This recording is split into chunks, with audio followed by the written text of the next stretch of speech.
Welcome to What If Sleep's Storian, where What If whispers timeless tales into dreams. Breathe deeply, let your mind soften, and drift into tonight's gentle story.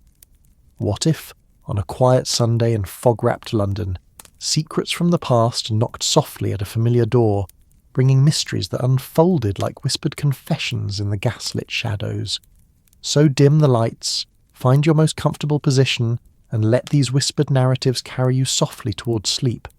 If this tale finds you drifting towards sleep's edge, let me know where in the world you're listening. These stories travel far on whispered winds. Give it a like and subscribe, but only if you genuinely like what I do here. London, in the year 1893, breathes with the rhythm of a great slumbering beast. The city sprawls across the Thames like a patchwork quilt of ambition and melancholy, where gaslight flickers against window panes that hold 1,000 secrets. On this particular Sunday afternoon, the fog rolls through the streets with the patience of an old storyteller, curling around lampposts and settling into doorways as if it too seeks rest. The Victorian capital pulses with contradictions that would amuse even the most cynical observer. Grand mansions rise beside soot-stained tenements, their brick facades telling tales of triumph and struggle in equal measure. The wealthy promenade through Hyde Park in carriages that gleam like polished jewels, while chimney sweeps navigate the narrow alleys with the grace of shadows learning to dance. It is a world where progress marches forward with determined steps, yet tradition clings to every cobblestone like morning dew refusing to surrender to daylight. In this labyrinth of human ambition and quiet desperation, where the scent of coal smoke mingles with the sweet perfume of bakery windows, stands a narrow house at 221 Baker Street. The building leans slightly to one side, as if listening intently to the conversations of its neighbours, its windows glowing with the warm amber light of a dozen oil lamps. The brass nameplate beside the door has weathered countless London seasons, yet still gleams with the pride of those who call this place home. Here, in rooms that have witnessed more mysteries than most libraries hold books, two men have carved out a sanctuary from the chaos of London's endless riddles. The sitting room on the first floor tells its own story through the careful arrangement of well-worn furniture and the gentle accumulation of scholarly debris. Books tower in precarious stacks beside the fireplace, their leather spines creating a rainbow of browns and deep crimsons that catch the light like sleeping cats. A violin rests against the mantelpiece, its strings humming softly with the vibrations of the city below, while newspapers fold themselves around chair arms like tired guests who have overstayed their welcome. The fire crackles in the grate with the contentment of flames that know they have found their purpose, casting dancing shadows across Persian rugs that have absorbed years of conversation, contemplation, and the occasional frustrated pacing of brilliant minds wrestling with impossible puzzles. The wallpaper, a deep burgundy adorned with subtle golden flourishes, seems to lean in closer as afternoon melts into evening, as if the very walls themselves participate in the quiet dramas that unfold within these chambers. Dr. John Watson sits in his favourite armchair, a sturdy piece of furniture that has moulded itself to his form through countless evenings of reading and reflection. His medical bag rests beside him, its leather surface worn smooth by years of faithful service to both his private practice and his more unconventional adventures. The Sunday edition of the Times lies open across his lap, though his attention drifts frequently to the window, where the fog performs its eternal ballet with the gaslight outside. Watson's face bears the gentle lines of a man who has seen both the horrors and wonders of human nature, yet maintains an expression of quiet optimism that suggests he still believes in the fundamental goodness of the world. His moustache, carefully groomed despite the relaxed nature of their Sunday afternoon, twitches slightly as he reads an article about the latest developments in surgical techniques, his professional mind automatically cataloguing information that might prove useful in his dual career as physician and chronicler of extraordinary events. Across from him, in a chair that seems to have been designed specifically for the art of deep contemplation, sits Sherlock Holmes. The detective's angular frame appears almost sculptural in the firelight, his sharp features casting shadows that shift and change with each flicker of the flames. his long fingers stained faintly with chemicals from his recent experiments in the small laboratory he has established in their shared quarters, drums silently against the arm of his chair as his grey eyes survey the room with the patient intensity of a cat, observing a particularly interesting corner where mice might venture. Holmes wears his Sunday attire with the casual elegance of a man who understands that true sophistication requires no effort. His smoking jacket, a deep green silk that complements the amber tones of the room, hangs loosely over his tall frame, while his dark hair falls in gentle waves that catch the light when he turns his head to follow some thought that has captured his imagination. A pipe rests forgotten in his right hand, its bowl growing cold as his mind travels paths that only he can navigate. The silence between the two men holds the comfortable weight of long friendship and mutual respect. It is not the silence of those who have nothing to say, but rather the peaceful quiet of companions who have shared enough adventures to know that words are not always necessary for communication. The afternoon light filters through the lace curtains with the golden quality that belongs uniquely to London in autumn, when the sun fights valiantly against the ever-present fog and occasionally wins small victories that transform ordinary rooms into chambers of amber and honey. Mrs. Hudson has left them a tea service on the small table between their chairs, the china painted with delicate roses that seem to blush in the warm light. Steam rises from the teapot in lazy spirals that dissolve into the general atmosphere of contentment that pervades the room. A plate of biscuits sits beside the tea service. Though neither man has shown much interest in refreshment, both apparently content to let the afternoon unfold at its own gentle pace. The city beyond their windows continues its Sunday afternoon symphony of muffled sounds and distant activities. Carriages roll past with the rhythmic clip-clop of horses whose hooves know every stone of Baker Street, while vendors call out their wares in voices that have learned to carry just far enough to attract attention, without disturbing the peace that Sundays are meant to preserve. Children's laughter drifts from the nearby park, mixing with the gentle hum of adult conversation and the occasional bark of a dog who has discovered something fascinating in the eternal mystery of London's streets. Holmes shifts slightly in his chair, and Watson glances up from his newspaper with the automatic attention of a friend who has learned to read the subtle signals that indicate when the great detective's mind has engaged with some new puzzle. But Holmes merely reaches for his pipe, lighting it with the slow, deliberate movements of a man savouring a moment of genuine relaxation. The tobacco glows orange in the bowl, and sweet smoke begins to curl toward the ceiling, adding its own note to the symphony of scents that defines their shared sanctuary. "Peaceful afternoon," Watson observes, his voice carrying the satisfied tone of a man who has learned to appreciate the simple pleasure of doing nothing in particular. He folds his newspaper and sets it aside, reaching instead for his teacup, which Mrs. Hudson has filled with the precise blend of Earl Grey that both men prefer for Sunday afternoons. Indeed, Holmes replies, though his tone suggests that his definition of peace might be somewhat more complex than his friend's. His grey eyes continue their casual survey of the room, taking in details that most observers would overlook entirely. The way the light falls across the Persian rug reveals a small stain that speaks of some long-forgotten adventure. The angle of Watson's medical bag suggests that he has been considering whether to make a house call to check on Mrs. Peterson's rheumatism, though he has ultimately decided that Sunday afternoon is sacred territory that should not be invaded by professional obligations unless absolutely necessary. The fire settles in the grate with a soft whisper of shifting logs, and both men turn toward the sound with the automatic response of those who have learned to find comfort in such small domestic symphonies. The flames have taken on the deep orange glow that speaks of wood that has been properly seasoned and carefully selected, burning with the steady patience of a fire that knows it has all afternoon to complete its work. Watson sips his tea and allows his mind to wander through the pleasant landscape of satisfied exhaustion that follows a week of successful medical practice and well-documented mysteries.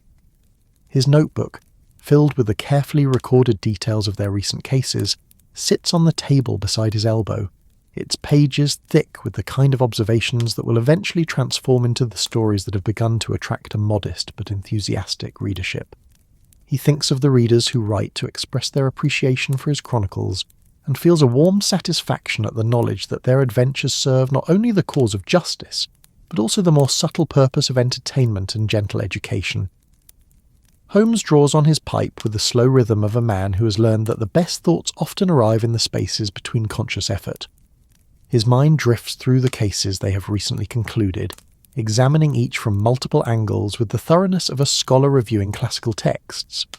The mystery of the missing emerald necklace revealed itself to be a tale of misplaced affection and wounded pride, solved not through dramatic confrontation, but through patient conversation and gentle understanding.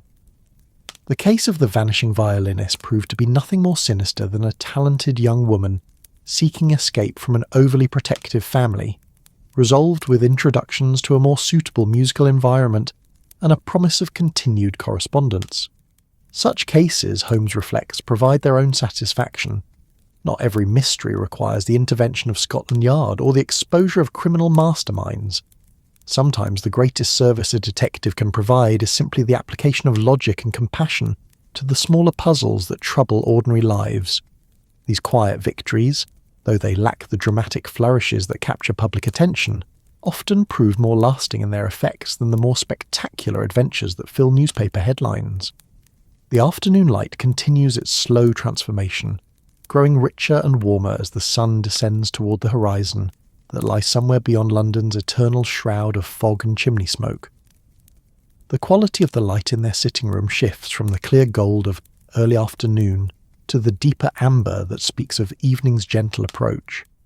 Neither man feels any urgency to interrupt this peaceful progression of time, both having learned that London's mysteries will present themselves when they are ready, regardless of human impatience or expectation. A gentle knock at the front door drifts up from the street level, followed by the sound of Mrs. Hudson's footsteps as she moves to answer the summons. Both Holmes and Watson note the sound without particular alarm, accustomed as they are to the irregular arrival of clients, colleagues, and the occasional official representative who requires their assistance with matters that exceed the normal boundaries of conventional investigation. The knock, however, carries a particular quality that catches Holmes's attention. It is neither the confident rap of someone announcing their presence with authority, nor the hesitant tap of a nervous client approaching their first consultation with the famous detective. Instead, it possesses the measured cadence of someone who has thought carefully about this moment, who has perhaps stood on the pavement outside for several minutes while gathering the courage to disturb the quiet of a Sunday afternoon. Mrs. Hudson's voice rises from below, though the words remain indistinct through the floorboards and the general acoustic softening that characterises their well-appointed chambers. Her tone suggests polite inquiry rather than any concern about the nature of their visitor, and after a brief exchange, the sound of footsteps on the stairs indicates that she is conducting someone toward their sitting room. Watson sets down his teacup and straightens slightly in his chair, automatically assuming the posture of professional readiness that years of practice have made second nature. Holmes, meanwhile, removes his pipe from his lips and turns his attention toward the door with the focused interest of a man whose mind has shifted from contemplation to active engagement. Mrs. Hudson appears in the doorway, her expression suggesting that their visitor has presented himself with proper credentials and reasonable explanations for disturbing their Sunday peace. She's a woman whose understanding of human nature has been refined through decades of managing the domestic arrangements of two gentlemen whose lives regularly intersect with London's more unusual citizens, and her judgment in such matters has proven consistently reliable. "Gentlemen," she announces in her pleasant, matter-of-fact tone, "Mr. Reginald Ford requests a few minutes of your time. He appears to be experiencing some difficulty that he believes might benefit from your particular expertise." Holmes and Watson exchange a glance that carries the weight of long partnership and mutual understanding. Sunday afternoon consultations are not uncommon, though they generally indicate matters of some urgency or delicacy that cannot wait for the conventional business hours that govern most professional relationships. "Please show Mr. Ford in, Mrs. Hudson," Holmes replies, his voice carrying the note of polite interest that indicates his willingness to hear what their unexpected visitor might have to say, and perhaps you might prepare a fresh pot of tea. I suspect this conversation may require the kind of refreshment that only your excellent Earl Grey can provide. Mrs. Hudson nods with the satisfaction of a woman whose suggestions have been accepted with proper appreciation and steps aside to admit their visitor. Mr. Reginald Ford enters the sitting room with the careful movements of a man who is accustomed to making favourable first impressions but currently finds himself in circumstances that challenge his usual confidence. Ford appears to be a gentleman in his middle 40s, with the bearing and dress that mark him as a member of London's professional class. His morning coat is well tailored and recently pressed, suggesting attention to personal appearance that extends even to unexpected Sunday afternoon visits. His hair, beginning to show threads of silver at the temples, is carefully groomed, though a closer examination reveals small signs of recent agitation in the way it falls slightly out of place over his left ear. Most striking, however, is the expression in Ford's eyes, which carry the particular combination of determination and apprehension that Holmes has learned to associate with clients who have spent considerable time wrestling with their problems before finally seeking professional assistance. It is the look of a man who has exhausted his own resources and approaches outside help not as a first resort, but as a carefully considered necessity. "Mr. Holmes, Dr. Watson," Ford begins, his voice carrying the educated cadences of someone accustomed to addressing colleagues and clients with authority, though current circumstances have introduced a note of uncertainty that he struggles to conceal. "I apologise for intruding upon your Sunday afternoon, but I find myself in circumstances that seem to require immediate attention." Holmes gestures toward an unoccupied chair near the fireplace, his movement indicating both welcome and professional interest. "Please, Mr. Ford, make yourself comfortable. Dr. Watson and I were just remarking on the peaceful nature of this particular Sunday afternoon, though we have learned that London's mysteries rarely observe the conventional boundaries of the calendar." Ford settles into the offered chair with the careful movements of a man who is conscious of being observed and evaluated. He accepts Watson's offer of tea with gratitude that seems somewhat disproportionate to the simple courtesy, suggesting that his current state of mind magnifies even small gestures of hospitality into significant comfort.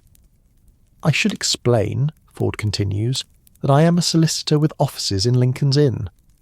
My practice focuses primarily on property law and estate management, work that rarely involves the kind of unusual circumstances that I understand characterize your typical cases, Mr. Holmes." Watson nods encouragingly, recognizing the tone of a man who is working his way toward a revelation that requires careful preparation. His medical experience has taught him that patients often need time to find the words that will adequately express their concerns, particularly when those concerns touch upon matters that challenge their usual understanding of the world. Holmes, meanwhile, has begun his characteristic process of observation and deduction, noting details about their visitor that will later prove relevant to understanding both his immediate problem and the broader circumstances that have led him to seek their assistance. Ford's hands, while well cared for, show small ink stains that suggest recent intensive work with documents. His shoes, though polished, bear traces of mud that indicate hurried travel through London streets, possibly involving shortcuts that a man in his position would normally avoid. For the past 3 weeks, Ford continues, his voice growing steadier as he settles into his narrative, "I have been receiving letters that have caused me considerable distress. These communications arrive at my office with irregular frequency, always bearing the same distinctive handwriting, and always containing references to events from my past that I believed were, well, permanently concluded." The fire crackles in the grate, and the sound seems to encourage Ford to continue with his explanation. He reaches into his inner coat pocket and withdraws several letters, their paper bearing the slight yellowing that suggests they have been handled frequently, perhaps read and reread as their recipients struggle to understand their implications. The contents of these letters, Ford explains, placing them carefully on the small table beside his chair, suggest that someone possesses detailed knowledge of certain business transactions that I conducted approximately 15 years ago. Transactions that were entirely legal, I hasten to add, but which involved circumstances that I would prefer to remain private. Holmes leans forward, slightly, his grey eyes focusing on the letters with the intensity of a scholar examining manuscripts that might contain answers to long-standing questions. "Blackmail, then," he observes, his tone carrying neither surprise nor judgment, merely professional interest in the mechanics of the situation. "I fear so," Ford admits, his voice dropping to a level that requires his listeners to lean forward slightly to catch his words. Though the demands have not yet been made explicit, each letter contains hints and allegations, building towards some conclusion that has not yet been revealed. It is this uncertainty, perhaps even more than the prospect of actual extortion, that has driven me to seek your assistance. Watson pours fresh tea for their visitor, noting the slight tremor in Ford's hands as he accepts the cup. The physician in him recognizes the signs of prolonged stress and insufficient sleep, conditions that often accompany the kind of psychological pressure that effective blackmailers know how to apply. "May we examine these letters?" Holmes inquires, his request carrying the polite formality that he employs when dealing with clients whose situations require delicate handling. "I assure you that Dr. Watson and I treat all consultations with the strictest confidence." Ford nods and gestures toward the letters, though his expression suggests some reluctance to share documents that have clearly caused him considerable anguish. "Please, examine them as thoroughly as you see fit. I have reached the point where professional assistance seems not merely advisable, but absolutely necessary." Holmes takes up the first letter with the careful movements of someone who understands that evidence must be preserved even as it is examined. The paper is of good quality, though not exceptional, suggesting that the writer possesses sufficient means to purchase decent stationery, but has not chosen to make any particular statement through expensive materials. The handwriting is educated and controlled, though certain characteristics suggest that the writer has made some effort to disguise their natural penmanship. "Dear Mr. Ford," Holmes reads aloud, his voice taking on the measured cadence that he employs when sharing important information with his colleagues. "I trust this letter finds you well and prosperous in your current circumstances. It occurs to me that the passage of time has perhaps allowed you to forget certain obligations that remain unfulfilled. The matter of the Whitmore estate in particular seems to have faded from your memory, though I confess that my own recollection remains quite vivid." The detective pauses in his reading, glancing up at Ford with an expression that invites elaboration without demanding immediate explanation. Ford, however, merely nods for him to continue, apparently preferring to hear the entire contents of the correspondence before attempting to provide context. "I find myself in possession of certain documents," Holmes continues, "that I believe would prove most interesting to your current clients, should they become aware of the creative solutions you employed in resolving certain legal difficulties 15 years ago. I am confident that your reputation for ethical practice would survive such revelations, though I suspect your client base might experience some degree of reduction." Watson makes a soft sound of disapproval, recognizing the particular cruelty of threats that target a professional man's reputation and livelihood. In Victorian London, where success often depends as much upon perception as upon actual competence, the mere suggestion of ethical irregularities can prove as damaging as concrete evidence of wrongdoing. The letter concludes, Holmes notes, turning to the final paragraph with what appears to be a promise of future correspondence. "I shall write again soon, as I find our renewed acquaintance most stimulating. Until then, I remain your most devoted correspondent." Ford sets down his teacup with movements that suggest considerable effort to maintain normal composure. "The subsequent letters follow a similar pattern," he explains, each one adding details that demonstrate the writer's knowledge of specific events and circumstances that I believed were known only to myself and perhaps 2 or 3 other individuals. Holmes examines the second letter, noting subtle differences in the paper and ink that suggest the writer has taken care to vary their materials, possibly to complicate any attempt to trace the correspondence to its source. The content follows the pattern established by the first letter, though with increased specificity regarding the events that form the basis of the writer's implied threats. "The Whitmore estate," Holmes observes, looking up from the letters to meet Ford's gaze directly. "Perhaps you might provide some context for Dr. Watson and myself. I suspect that understanding the original circumstances will prove essential to identifying your correspondent and determining their ultimate objectives." Ford draws a deep breath, apparently steeling himself for revelations that he has spent considerable time hoping to avoid. The Whitmore case involved the settlement of a substantial estate left by an elderly gentleman who died without clear heir designation. The will itself was ambiguous in certain key respects, leaving room for interpretation that could significantly affect the distribution of assets. Watson nods encouragingly, recognising the tone of a professional man preparing to explain complex circumstances to colleagues who may not share his specialised knowledge. His own experience with legal matters, while limited, has taught him that even apparently straightforward cases often involve subtleties that require careful explanation. At the time, Ford continues, I was a junior partner in a small firm that specialised in estate law.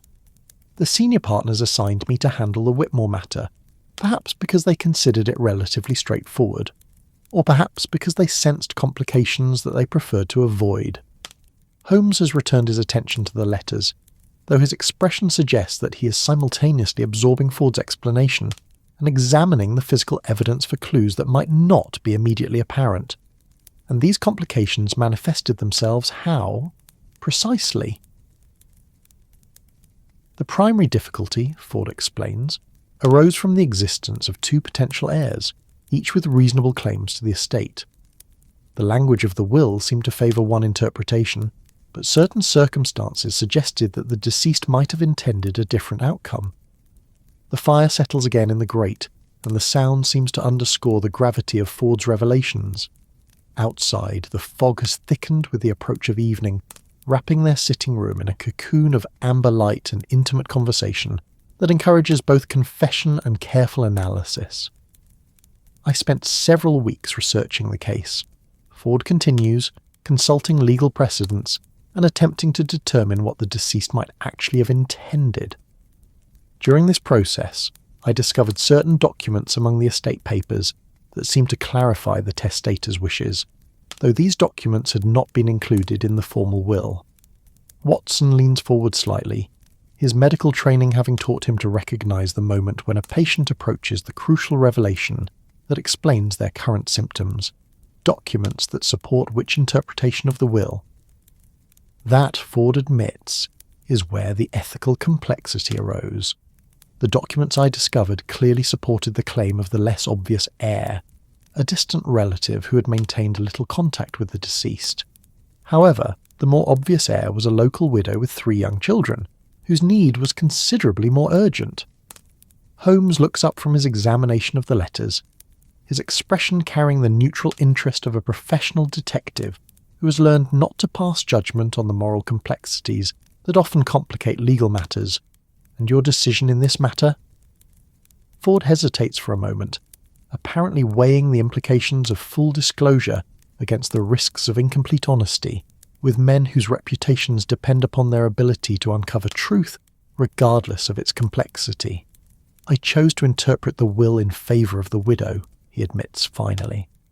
The documents I had discovered were not formally notarized, and their authenticity, while probable, was not absolutely certain. I convinced myself that the uncertainty justified favouring the interpretation that would provide the greatest benefit to those in genuine need. Watson nods with the understanding of a man who has faced similar ethical dilemmas in his own professional practice. The conflict between strict adherence to technical requirements and compassionate consideration of human circumstances represents one of the perpetual challenges of professional life, particularly in fields where decisions significantly affect the welfare of others. The estate was settled according to your recommendation, Holmes inquires, his tone suggesting neither approval nor criticism, merely professional interest in understanding the complete sequence of events. It was, Ford confirms. The widow received the inheritance, which allowed her to maintain her household and provide proper education for her children. The distant relative, who had never expected to inherit anything, remained unaware that any alternative interpretation had been possible.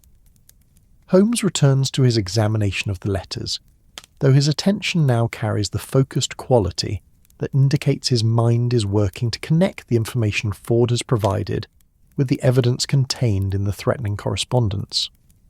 And now, the detective observes, someone appears to possess knowledge of the documents you chose not to present, suggesting that your decision 15 years ago may have been observed by someone who has waited until now to make use of this information.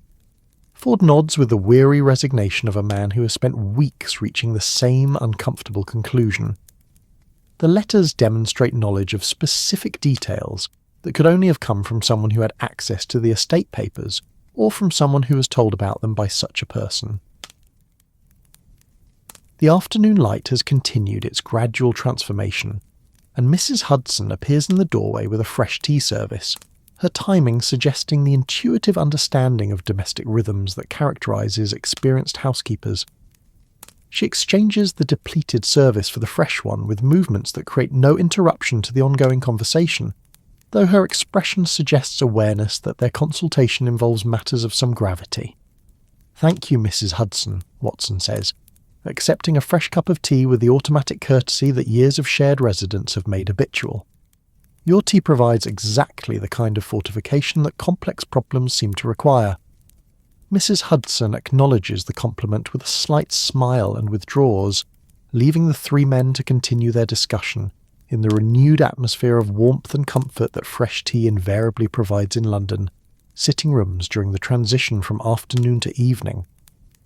Holmes has begun to pace slowly around the room, his movements carrying the restless energy that Watson recognises as a sign that the detective's mind has engaged fully with the puzzle presented by their visitor's circumstances. The letters remain on the table beside Ford's chair, though Holmes's attention now seems focused on the broader implications of the situation, rather than the specific details of the correspondence. The timing of these letters, Holmes observes, pausing near the window to gaze out at the fog-wrapped street below, suggests that your correspondent's motivation extends beyond simple financial gain. 15 years represents a considerable period to maintain interest in a case that was apparently settled to everyone's satisfaction. Ford shifts in his chair, his expression suggesting that Holmes's observation has touched upon concerns that he has been reluctant to voice. "I have considered that possibility," he admits. The delay might indicate that the writer has only recently acquired knowledge of the circumstances, or that some change in their own situation has made this information newly valuable to them. Watson, meanwhile, has taken up one of the letters and begun his own examination of the physical evidence. His medical training has taught him to look for details that might indicate the writer's condition or circumstances, though he recognises that Holmes's expertise in such matters far exceeds his own. The handwriting suggests education and self-control, Watson observes, though there are small irregularities that might indicate some degree of physical discomfort or emotional stress. The pressure of the pen varies slightly, as if the writer was experiencing some internal conflict while composing these messages. Holmes turns from the window with an expression of approval for his colleague's observations. "Excellent, Watson. Those details support the theory that our correspondent is not a professional blackmailer, but rather someone with a personal interest in the Whitmore case, who has decided to use their knowledge for purposes that remain unclear." Ford reaches for his teacup with movements that suggest he is using the simple action to provide himself with time to consider the implications of their analysis. If the writer's motivation is personal rather than financial, he says finally, then the situation becomes considerably more complex. Personal grievances often prove more difficult to resolve than simple monetary demands. The detective resumes his pacing, though his movements now carry the purposeful quality that indicates his mind is working towards specific conclusions rather than general exploration of possibilities. "Mr. Ford," he says, pausing to address their visitor directly, "I believe our next step must involve a more detailed examination of the original Whitmore case. The identity of your correspondent almost certainly lies among those who had access to the estate papers, or who might have learned of their contents through association with someone who did." Ford nods with the resigned acceptance of a man who recognises the necessity of revisiting circumstances he had hoped to leave permanently in the past. "I have preserved copies of most of the relevant documents," he admits, though I confess that I have avoided reviewing them in recent years, preferring to consider the matter concluded. "Understandable," Watson observes, though current circumstances appear to require a more thorough reconsideration of the case. Sometimes the resolution of present difficulties requires careful examination of past decisions, however comfortable we might be with leaving them undisturbed. Holmes has returned to the table and taken up the third letter, which proves to contain even more specific references to the circumstances surrounding the Whitmore estate. The writer's knowledge extends to details about the physical condition of the disputed documents, their location within the estate papers, and even the approximate date when Ford might have discovered them. This level of detail, Holmes notes, suggests that your correspondent either had direct access to the papers themselves or received information from someone who examined them with considerable care.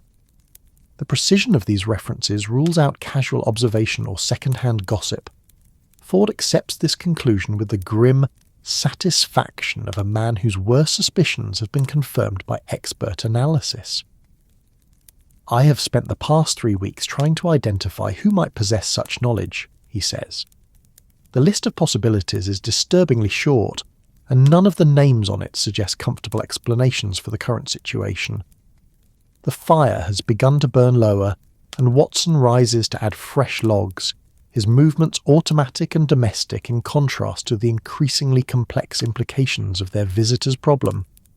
The renewed flames cast dancing shadows across the ceiling, creating an atmosphere that encourages both careful thought and quiet conversation. Perhaps," Holmes suggests, settling back into his chair with the letters arranged before him on the small table, "you might share your thoughts about the possible identity of your correspondent. Dr. Watson and I often find that our clients' instincts about such matters prove remarkably accurate, even when they hesitate to trust their own conclusions." Ford draws a deep breath and assumes the expression of a man preparing to voice suspicions that he would prefer to keep private. "There were 4 individuals, in addition to myself, who had significant contact with the estate papers during the settlement process. 2 of them have since died, leaving only 2 possibilities that I can identify with any confidence." Watson has returned to his chair and taken up his notebook, recognizing that the information Ford is about to provide will likely prove crucial to resolving the mystery of the threatening letters. His pen hovers over the page as he prepares to record details that may later require careful review and analysis. "The first possibility," Ford continues, "is Mr. Harold Pemberton, who served as the estate's primary executor. Pemberton had access to all the papers and was present during my initial examination of the documents. He would certainly possess the knowledge demonstrated in these letters, though I find it difficult to imagine why he would choose to employ it in this manner." Holmes nods, though his expression suggests that he reserves judgment about the likelihood of various explanations until more information becomes available. "And Mr. Pemberton's current circumstances? He continues to practice law from offices near Gray's Inn," Ford replies. "His reputation remains excellent, and his practice appears prosperous. I can think of no obvious reason why he might need or want to engage in blackmail, though I acknowledge that appearances can be deceiving."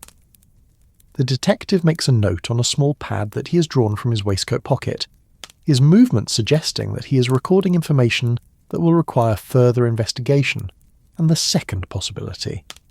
Ford hesitates for a longer moment before responding to this question, his expression suggesting that the second name on his list carries implications that he finds even more troubling than the first.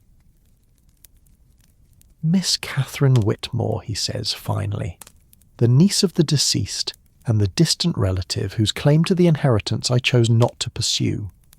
Watson looks up from his notebook with surprise, recognizing the significance of this revelation. If Miss Whitmore has learned of the documents that would have supported her claim to the estate, her motivation for the threatening letters becomes immediately apparent, though the delay of 15 years requires explanation. Miss Whitmore had access to the estate papers? Holmes inquires, his tone carrying the heightened interest that indicates an important piece of the puzzle has fallen into place. "Not directly," Ford admits, though she did visit the offices during the settlement process to inquire about the progress of the case. At the time, I assured her that her uncle's will was quite clear in its provisions, and that she should not expect to receive any inheritance from the estate. The implications of this revelation settle over the room, like the fog that continues to thicken outside their windows. If Catherine Whitmore has somehow learned that documents existed which would have supported her claim to her uncle's estate, her sense of having been deliberately defrauded would provide powerful motivation for the current campaign of threats and innuendo. Have you had any contact with Miss Whitmore in this year? The estate was settled? Holmes asks, his question suggesting that he is already beginning to construct theories about the circumstances that might have led to the current situation. Ford shakes his head, though his expression suggests that this lack of contact now seems significant in ways that had not previously occurred to him. None whatsoever. I assumed that she had accepted the situation and moved on with her life, though I realise now that this assumption may have been naive. Watson has been considering the implications of Ford's revelations, and his medical experience with patients who harbour long-standing grievances suggests that 15 years might not be an unusually long time for someone to nurse resentment about perceived injustice. People sometimes need considerable time to discover information that explains disappointments they have experienced, Watson observes. If Miss Whitmore has only recently learned about the documents that might have changed the outcome of the case, her current actions might represent a response to newly acquired knowledge rather than a long-planned campaign of revenge. Holmes nods with approval for his colleague's insight, recognising that Watson's understanding of human psychology often provides valuable perspectives on the motivations that drive apparently inexplicable behaviour. The question then becomes, Holmes notes, how Miss Whitmore might have learned about the existence of documents that you chose not to reveal 15 years ago. Such information could only have come from someone who was present during your examination of the papers, or from someone who subsequently gained access to your files or notes from the case. Ford's expression suggests that this question has occurred to him as well, though he appears to find the possible answers deeply troubling. My files from that period are stored in the basement of my current offices, he explains. Access is restricted, though not impossible for someone with sufficient determination and knowledge of our filing system. The detective rises from his chair and moves toward the window, where the gas lamps outside have begun their nightly competition with the thickening fog. The street below has taken on the mysterious quality that characterises London evenings, when familiar landmarks become suggestions rather than certainties, and ordinary citizens transform into shadowy figures whose purposes can only be guessed. "Mr. Ford," Holmes says, turning back toward their visitor with the decisive manner that indicates he has reached preliminary conclusions about the case. "I believe our investigation must begin with a careful examination of your files from the Whitmore case, followed by discreet inquiries into the current circumstances of both Mr. Pemberton and Miss Whitmore." Ford nods with the relief of a man who has shared his burden with capable professionals and can now anticipate some form of resolution to his difficulties. "I would be grateful for any assistance you can provide," he says. "The uncertainty has become almost unbearable, and I fear that my ability to concentrate on my current cases has been significantly compromised." Watson closes his notebook and sets it aside, recognising that they have gathered sufficient preliminary information to begin their investigation. "Perhaps we might arrange to visit your offices tomorrow morning," he suggests. "An examination of the original documents might reveal details that have been forgotten or overlooked." "Excellent suggestion, Watson," Holmes agrees. "And Mr. Ford, I would recommend that you continue your normal routine as much as possible. Any significant change in your behaviour might alert your correspondent that you have sought assistance, which could complicate our efforts to identify them." Ford rises from his chair with movements that suggest considerable relief at having shared his problem with professionals who appear confident in their ability to provide assistance. "Thank you, gentlemen. I cannot express how grateful I am for your willingness to take on this matter." Holmes escorts their visitor to the door, though he pauses before opening it to offer one final piece of advice. "Mr. Ford, should you receive any additional correspondence before we meet tomorrow, please handle the letters as little as possible and bring them to our attention immediately. Physical evidence often provides crucial insights that become clear only through careful examination." After Ford's departure, Watson and Holmes return to their chairs beside the fire, though the comfortable atmosphere of their Sunday afternoon has been replaced by the focused energy that characterises the beginning of a new investigation. "What do you make of our Mr. Ford?" Watson asks, reaching for his teacup and discovering that their extended conversation has allowed his tea to grow cold. The fire crackles with renewed vigour, having been fed with fresh logs during their consultation. Holmes has taken up his pipe again and begun the ritual of lighting it, his movements suggesting deep thought rather than simple pleasure in tobacco. A man caught between his conscience and his professional obligations, he replies after drawing several contemplative puffs. His decision 15 years ago was technically questionable but morally defensible, which makes him vulnerable to exactly the kind of pressure he is currently experiencing. Watson nods, recognising the accuracy of his friend's assessment. His own experience with ethical dilemmas in medical practice has taught him that the most difficult decisions often involve conflicts between competing principles rather than clear choices between right and wrong. And our mysterious correspondent, Watson inquires, settling back into his chair with the anticipation of the kind of analytical discussion that often follows their initial consultation with new clients. Someone with intimate knowledge of the case and strong personal motivation for revenge, Holmes observes, though the 15-year delay suggests either recent discovery of the relevant information or some change in circumstances that has made this course of action newly attractive, the fog outside has continued to thicken, transforming Baker Street into a realm of soft-edged mystery where gas lamps glow like beacons in a sea of grey cotton. The familiar sounds of London evening begin to filter through their windows, the clip-clop of late carriages, the distant call of vendors offering hot chestnuts to passers-by, and the occasional bark of dogs whose owners venture forth despite the challenging visibility. Miss Whitmore seems the most likely candidate, Watson suggests, given that she would have the strongest motive for revenge if she has learned about the documents that might have supported her claim to the inheritance. Holmes draws on his pipe with the slow rhythm that indicates his mind is working through the logical possibilities presented by their case. Indeed, though, we must not dismiss Mr. Pemberton too quickly. Professional men sometimes find themselves in financial difficulties that do not become apparent to their colleagues until circumstances force revelation. The fire settles in the grate with a soft whisper of shifting logs, and both men turn toward the sound with the automatic response of those who have learned to find comfort in such domestic symphonies. The flames have taken on the deep orange glow that speaks of well-seasoned wood burning with steady patience. Watson reaches for his notebook and opens it to review the information they have gathered during their consultation with Ford. The handwriting analysis might prove useful, he observes. If we can obtain samples of writing from both Pemberton and Miss Whitmore, we should be able to determine which of them is our correspondent. An excellent point, Holmes agrees, though we must also consider the possibility that our blackmailer has disguised their natural handwriting, or even employed someone else to pen the letters while providing them with the specific information to include. The detective rises from his chair and begins his characteristic pacing around the room, his movements carrying the restless energy that Watson recognises as a sign that Holmes's mind has fully engaged with the puzzle presented by Ford's situation. The precision of the information contained in the letters troubles me, Holmes continues, pausing near the bookshelf where volumes on criminal investigation stand beside works on chemistry and logic. Such detailed knowledge suggests either direct access to the documents themselves, or information provided by someone who examined them with remarkable thoroughness. Watson considers this observation while watching the flames dance in the fireplace. Could Ford be mistaken about who had access to the papers? Perhaps someone else was present during his examination of the documents, someone whose presence he has forgotten or overlooked. Holmes turns toward his friend with an expression of approval for the suggestion.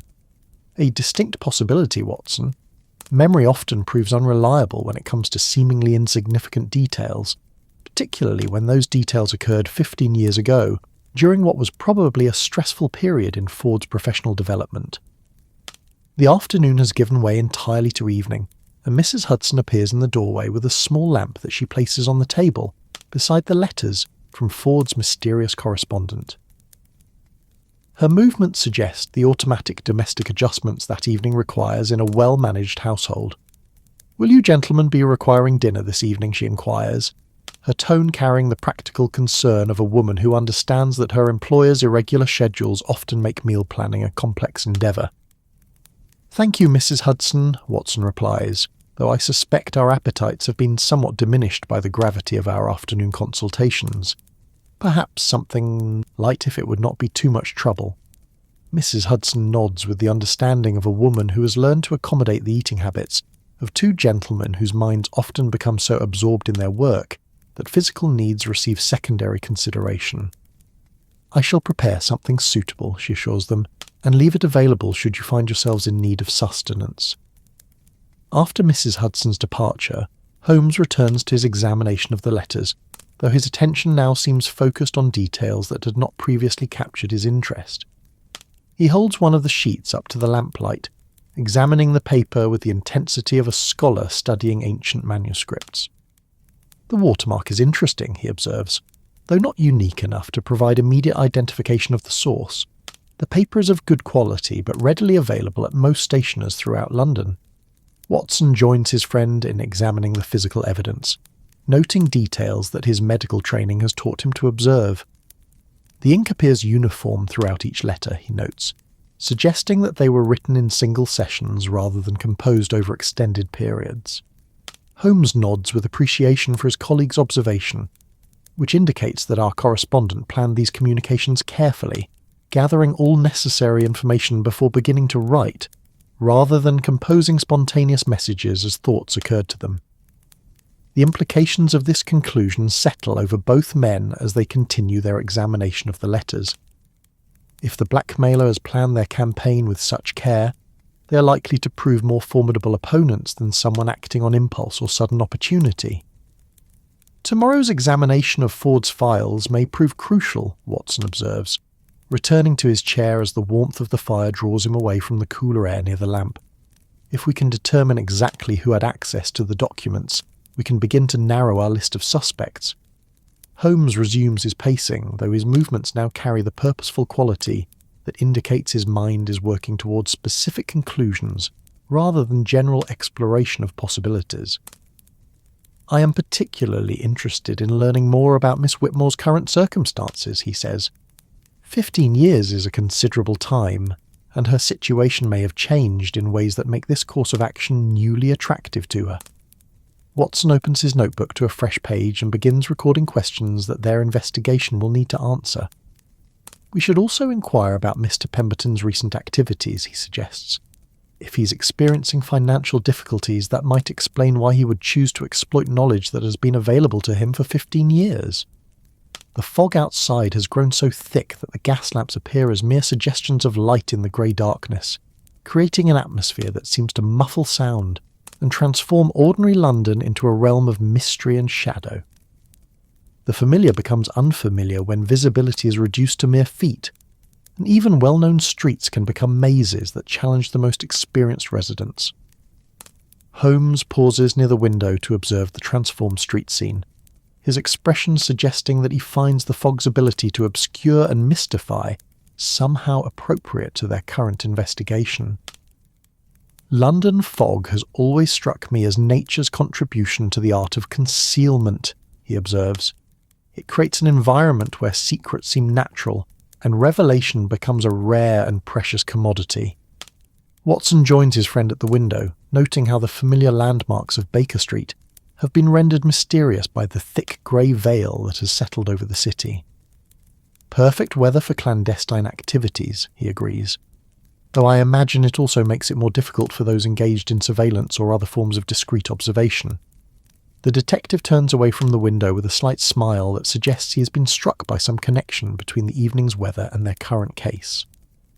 "An interesting point, Watson. Our mysterious correspondent has chosen to conduct their campaign through letters, rather than direct confrontation, which suggests either a preference for anonymity or some practical limitation that makes personal contact inadvisable. This observation leads both men back to their chairs beside the fire, where they settle into the kind of analytical discussion that often proves crucial to understanding the motivations and methods of those they are called upon to investigate.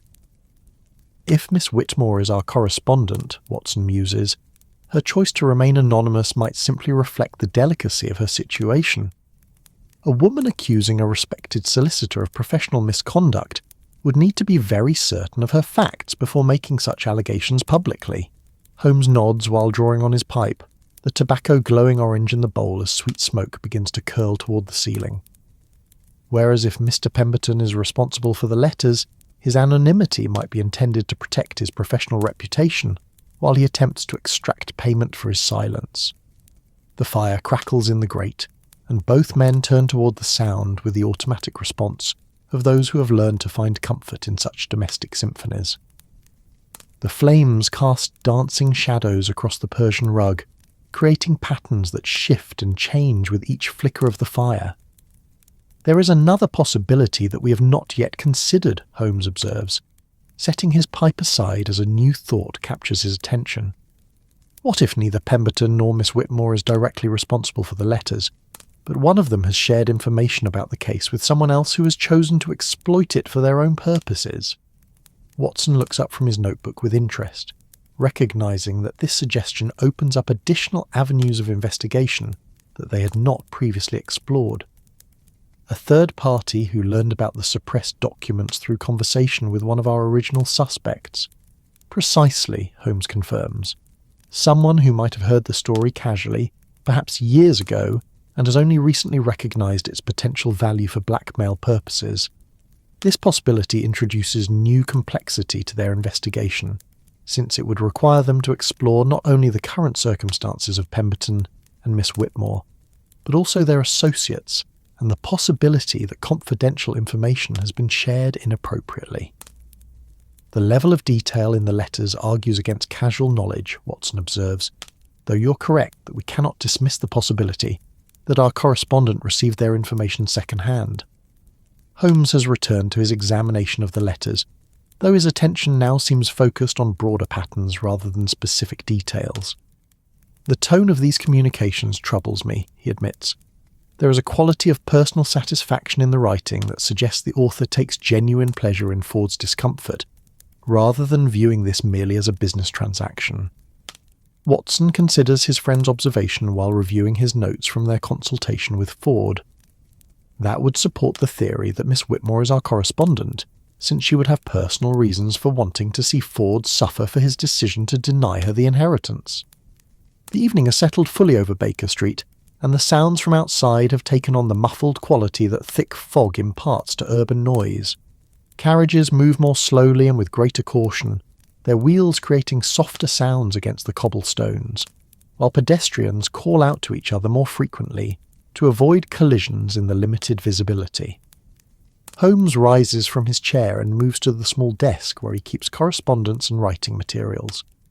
I believe we should send word to Ford tonight, confirming our appointment for tomorrow morning and requesting that he prepare copies of any additional documents that might prove relevant to our investigation. Watson watches as his friend composes a brief note with the efficient movements of someone accustomed to managing complex correspondence. Should we also begin making inquiries about Pemberton and Miss Whitmore tonight, or wait until we have examined Ford's files? I think discreet preliminary inquiries might prove valuable. Holmes replies, sealing his note to Ford with wax that he heats over the flame of their reading lamp. Though we must be careful not to alert our suspects that they are under investigation. The detective moves to the window and signals to a street urchin, who often serves as messenger for residents of Baker Street who need rapid communication with other parts of London. The boy appears from the fog like a small ghost, accepts Holmes's message and payment with practised efficiency, and disappears again into the grey evening.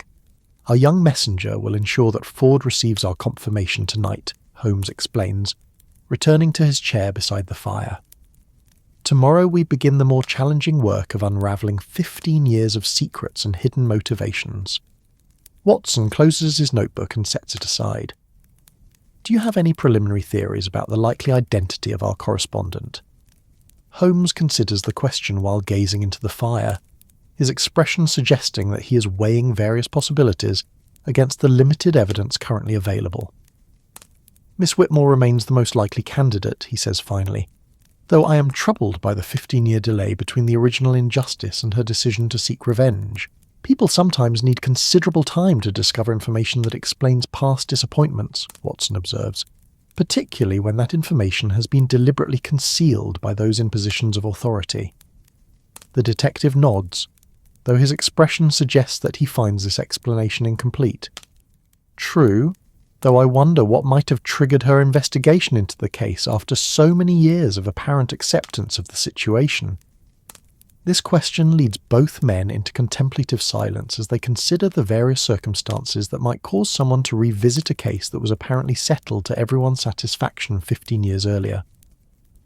The fire burns steadily in the grate, casting warm light across their sitting room while the fog outside continues to thicken. Perhaps, Watson suggests eventually, Miss Whitmore's current circumstances have changed in ways that make the lost inheritance newly significant to her. Financial difficulties or family obligations might motivate someone to investigate past injustices that they had previously accepted. Holmes draws on his pipe with the slow rhythm that indicates his mind is working through logical possibilities. Or she might have encountered someone else who was involved in the case and learned information that cast Ford's decision in a different light. The evening has grown late enough that Mrs. Hudson appears with a small tray containing light refreshments, her movements suggesting the automatic domestic adjustments that well-managed households make as night approaches. She places the tray on the table between their chairs and withdraws without interrupting their conversation. "Thank you, Mrs. Hudson," Watson calls after her, though his attention remains focused on their discussion of the case. "Your thoughtfulness is always perfectly timed." Holmes has taken up one of the small sandwiches from the tray, though his eating appears automatic rather than conscious, his mind clearly occupied with questions about their mysterious correspondent's identity and motivations. "Tomorrow's investigation should provide answers to at least some of our questions," he observes, "though I suspect this case may prove more complex than Ford's initial presentation suggested." Watson reaches for his own refreshment while considering his friend's assessment. The involvement of multiple potential suspects always complicates investigations, he agrees, particularly when the original events occurred far enough in the past that memories may have become unreliable. The fire has begun to burn lower, and Holmes rises to add fresh logs with movements that suggest long familiarity with the task. The renewed flames cast dancing shadows across the ceiling, while filling their sitting room with the warm scent of burning oak.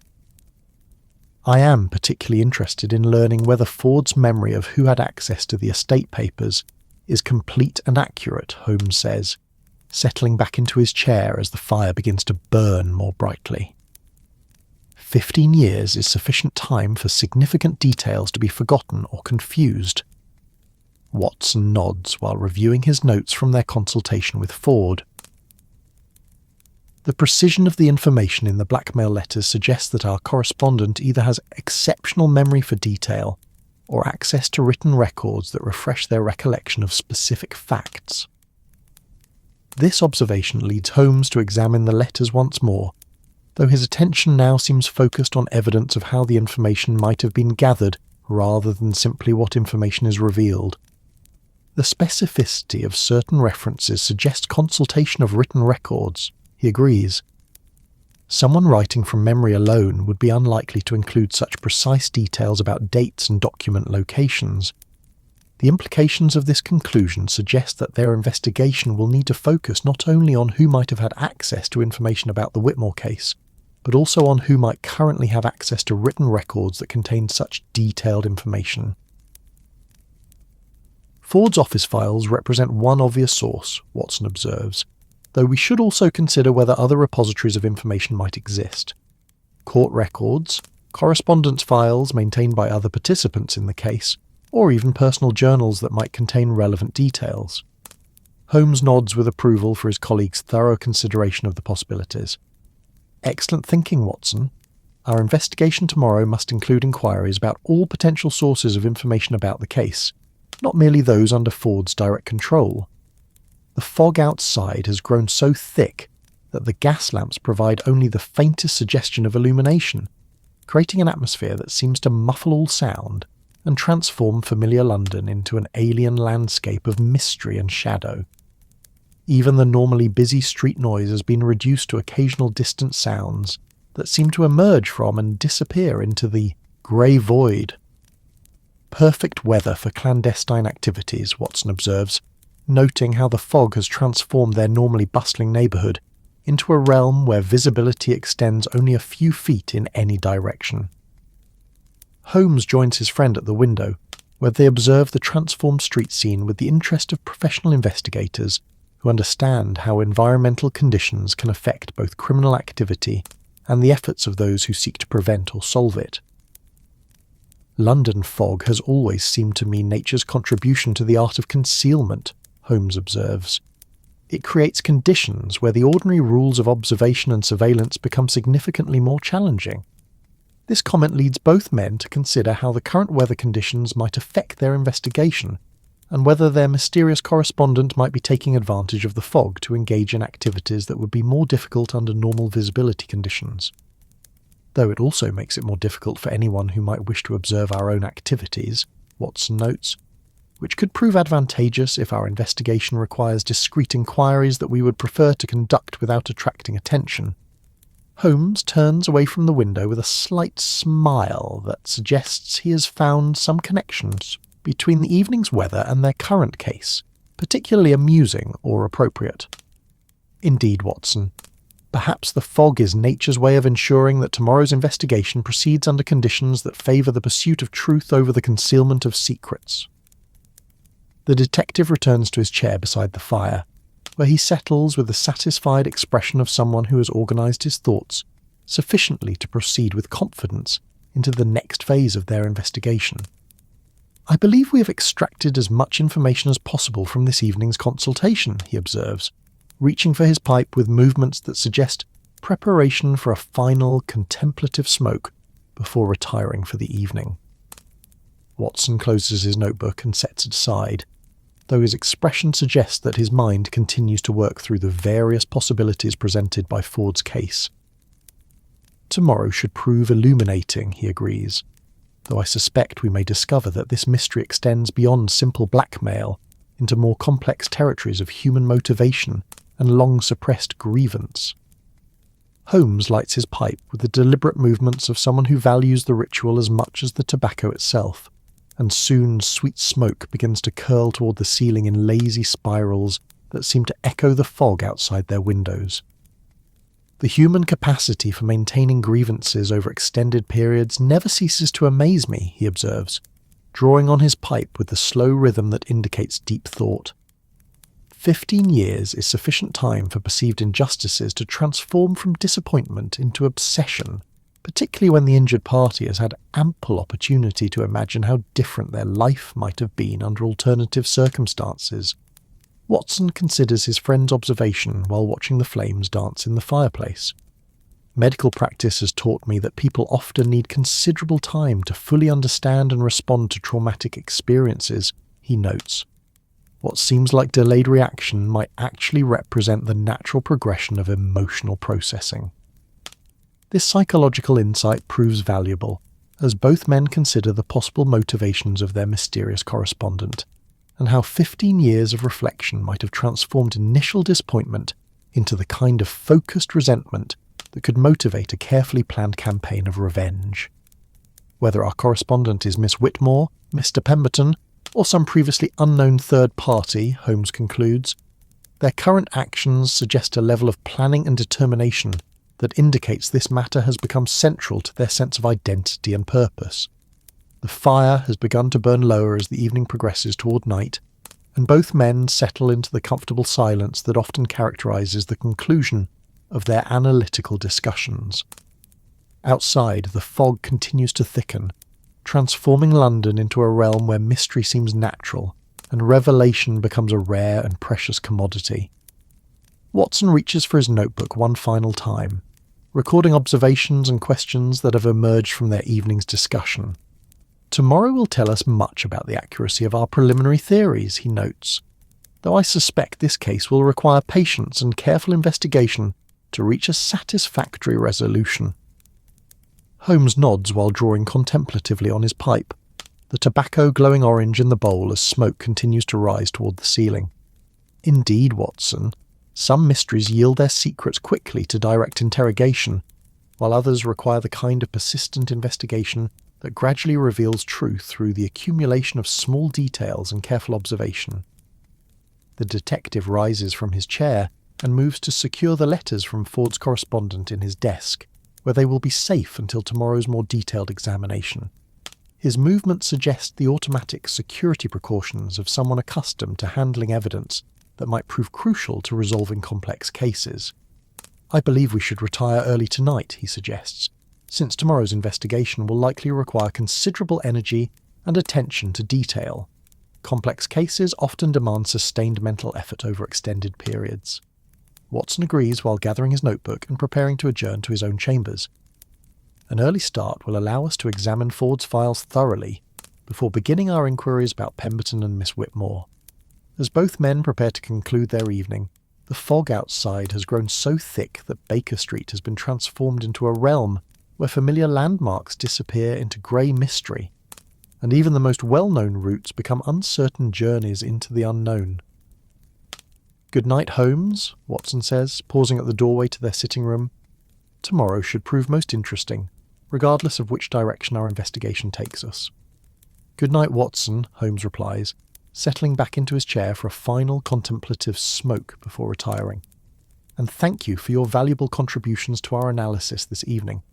Your insights often provide perspectives that prove crucial to understanding the human motivations that drive such mysteries." After Watson's departure, Holmes remains beside the fire for several minutes, his mind working through the various possibilities presented by Ford's case, while the fog outside continues to thicken around their sanctuary on Baker Street. The flames cast dancing shadows across the room as he considers the complex web of secrets, grievances, and hidden motivations that they will begin unravelling tomorrow morning. The fire burns steadily in the grate, providing warmth and light against the mysterious grey darkness that has settled over London like a vast blanket of secrecy. In this atmosphere of concealment and revelation, where truth must be pursued through patient investigation and careful observation, Holmes prepares for another journey into the labyrinth of human nature and the endless capacity for both justice and revenge that characterises the greatest mysteries of Victorian England.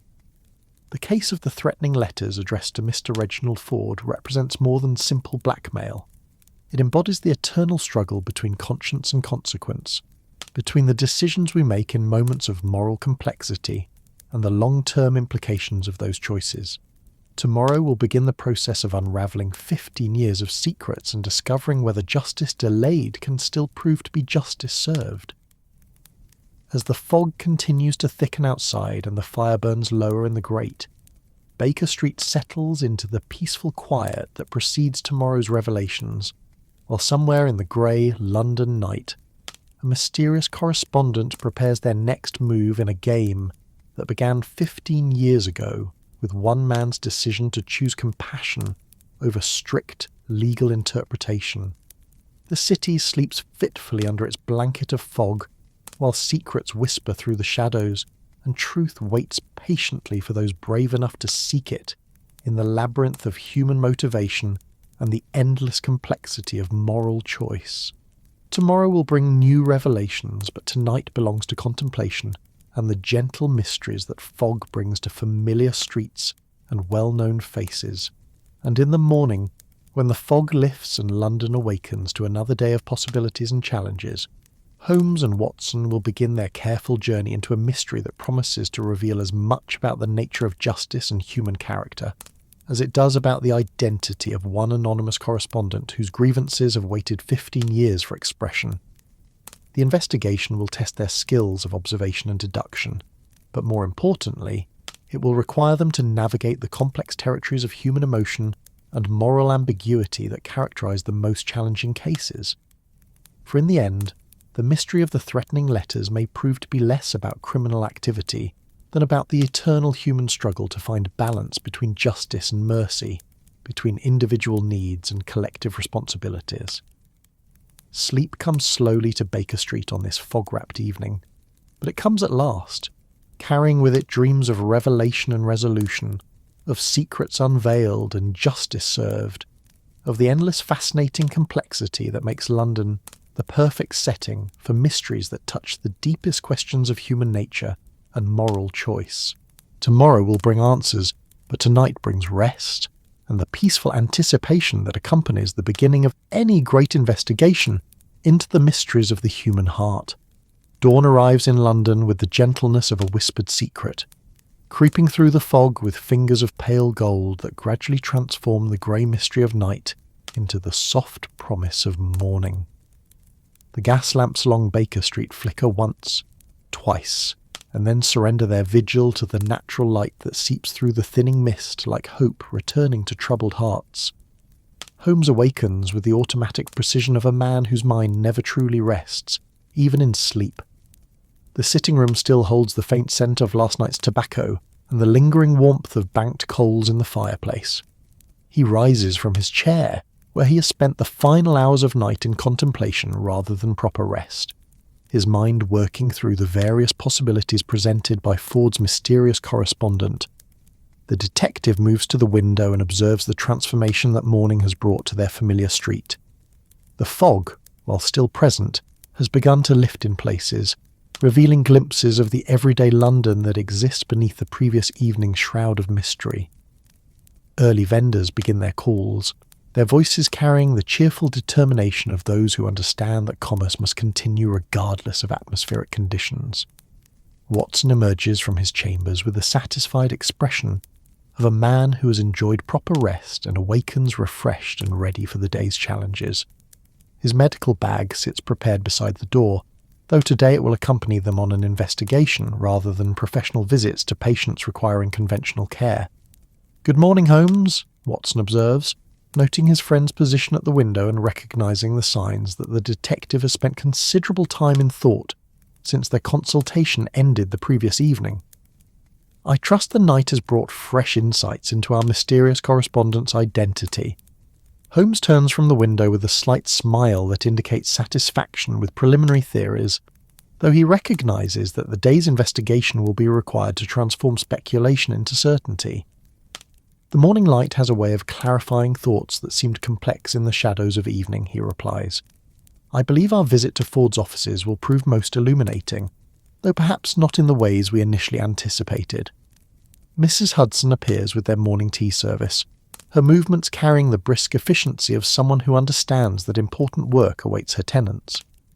The china gleams softly in the morning light that filters through their windows, while steam rises from the teapot in gentle spirals that seem to celebrate the transition from night's mysteries to day's possibilities. "Thank you, Mrs. Hudson," Watson says, accepting his cup with the automatic gratitude that years of shared residence have made habitual. "Your timing, as always, is perfect for the requirements of the day ahead." Mrs. Hudson acknowledges the compliment with a pleased expression while arranging fresh biscuits on the small plate beside the tea service. "I've taken the liberty of preparing a light breakfast as well," she mentions, "since I suspect you gentlemen may find yourselves engaged in activities that prevent regular meals." Holmes accepts his tea with the distracted air of someone whose mind is already working through the logistics of their investigation. "Most thoughtful, Mrs. Hudson. Our work today may indeed require irregular hours and uncertain meal arrangements." After their housekeeper's departure, both men settle into their familiar chairs beside the fireplace, though the atmosphere carries the focused energy of preparation rather than the relaxed contemplation that characterized their previous evening's discussion. "Have you given additional thought to the question of timing?" Watson inquires, sipping his tea while reviewing the notes he recorded during their consultation with Ford. "The 15-year delay between the original case and the current threats continues to puzzle me."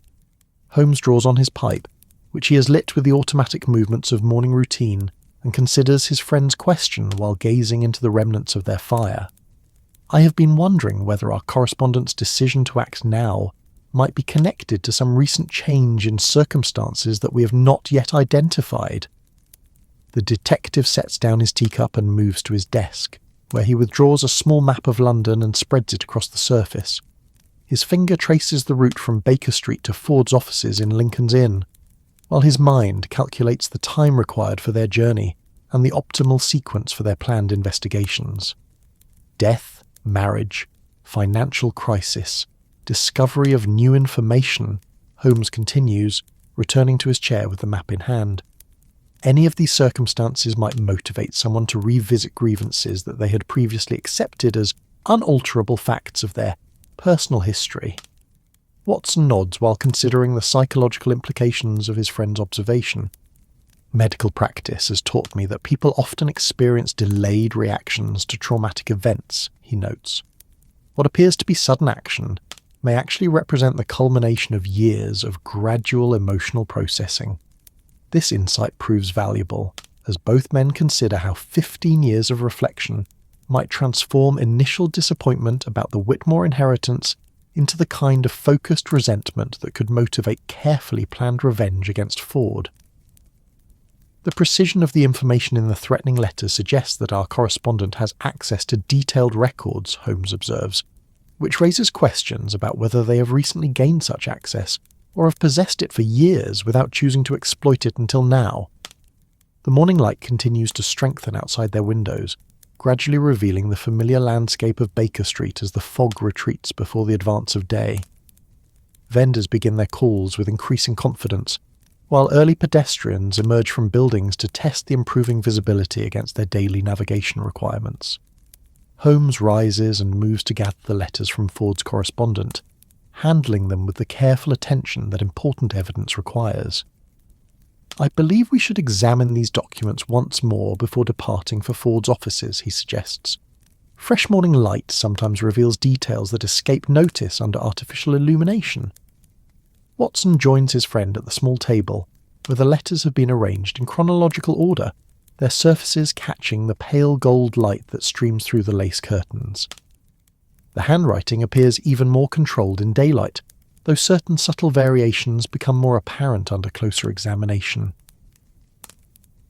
The pressure of the pen varies slightly throughout each letter, Watson observes, suggesting that our correspondent may have been experiencing internal conflict while composing these messages.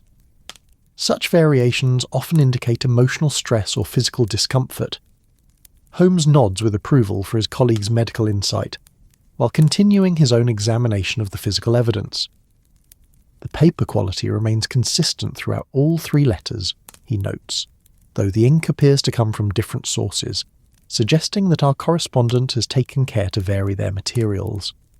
This attention to detail in avoiding detection reinforces their growing conviction that they are dealing with someone who has planned their campaign with considerable care and sophistication, rather than acting on impulse or sudden opportunity. Such precautions suggest either natural cunning or previous experience with attempts to avoid detection, Holmes concludes, setting the letters aside as he prepares for their departure. Either possibility indicates that our correspondent should not be underestimated. The detective moves to his wardrobe and selects attire appropriate for professional visits to legal offices, though his choices also reflect the practical requirements of investigation work that may lead them through various levels of London society before the day concludes. Watson makes similar preparations while considering the questions they will need to explore during their examination of Ford's files. We should pay particular attention to any indication of who might have had access to the original documents, he suggests, as well as evidence of recent disturbance or examination of the records. Holmes adjusts his collar with movements that suggest satisfaction with their planned approach to the investigation. "I am particularly interested in learning whether Ford's memory of the case participants is complete and accurate," he notes. 15 years is sufficient time for significant details to be forgotten or confused. Both men gather their necessary materials and prepare to depart for Lincoln's Inn, though Holmes pauses to leave detailed instructions for Mrs. Hudson regarding any messages that might arrive during their absence. Should Mr. Ford send additional correspondence, or should anyone call requesting information about our whereabouts, he explains, "please indicate that we are engaged in professional business but will return by evening to address any urgent matters." Mrs. Hudson accepts these instructions with the understanding of a woman who has learned to manage the complex communication requirements of two gentlemen whose work often involves sensitive investigations requiring discretion. The morning air carries the crisp quality that characterises London in autumn, when the city seems to awaken with renewed energy after the languid heat of Sumi. The fog has retreated sufficiently to allow normal navigation, though wisps of grey mist still cling to building corners and settle into doorways like reluctant guests departing after an extended visit. Their journey to Lincoln's Inn takes them through streets bustling with the purposeful activity of Monday morning, as London's professional classes begin another week of commerce law and civic administration. Clerks hurry past with bundles of documents, while more senior figures proceed with the measured dignity appropriate to their positions in the complex hierarchy of Victorian society. Ford's offices occupy the second floor of a building that houses several legal practices. Holmes observes as they approach their destination. Such arrangements often facilitate the kind of casual interaction between colleagues that might explain how confidential information could be shared inappropriately. Watson notes the architectural details of their destination, observing how the building's design reflects the conservative values and established traditions that characterize London's legal community. The brass nameplate beside the entrance lists several firms in the formal script that suggests permanence and professional reliability.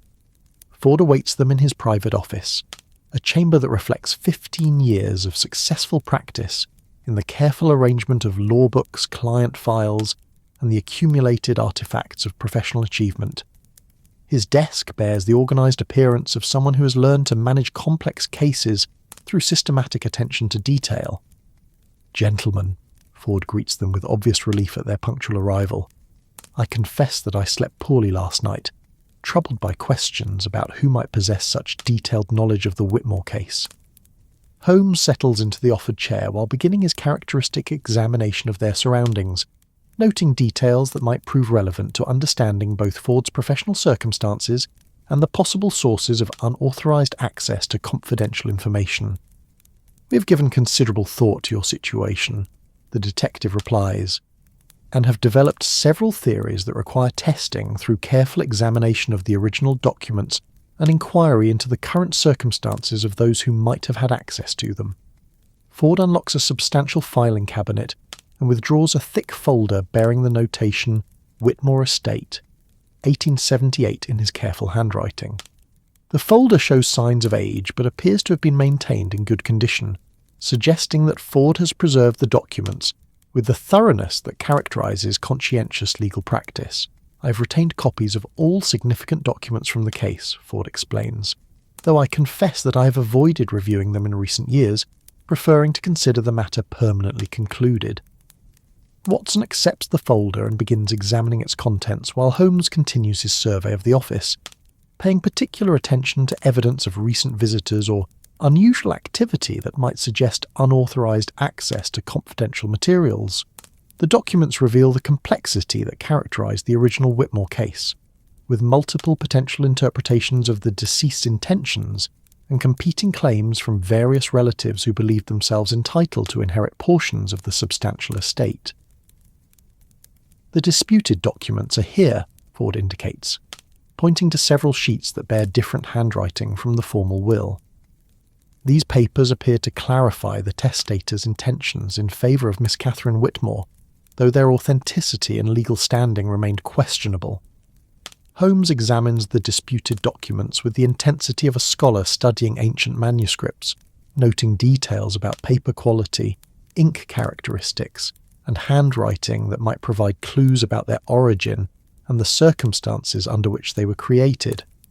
"These documents appear genuine," he observes, "though their informal nature would have made their legal standing problematic, even if you had chosen to present them during the original proceedings."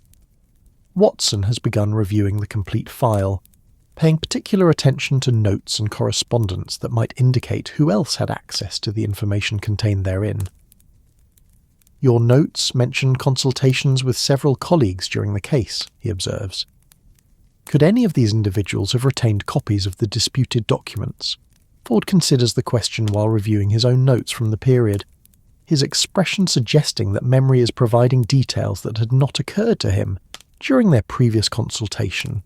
"Mr. Pemberton certainly saw all the documents during his role as executor," Ford confirms, "and I did consult briefly with Mr. Jonathan Aldrich, a senior partner in a neighbouring firm, about the legal implications of the disputed paper S." Holmes looks up from his examination with heightened interest. "Mr. Aldrich had access to the documents themselves, or merely to your description of their contents?"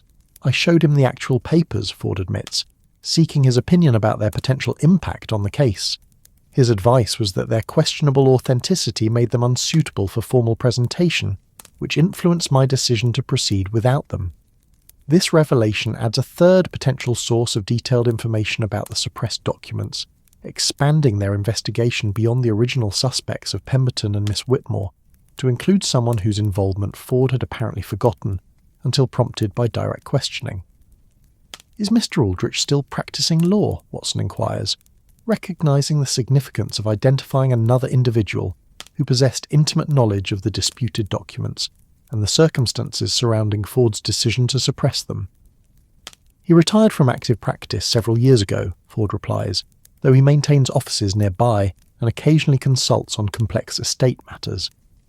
"I believe he continues to reside in London, though we have had little contact in recent years." Holmes has begun pacing around the small office, his movements carrying the restless energy that Watson recognises as indicating intense mental activity as the detective processes new information and revises his theories about their mysterious correspondent's identity.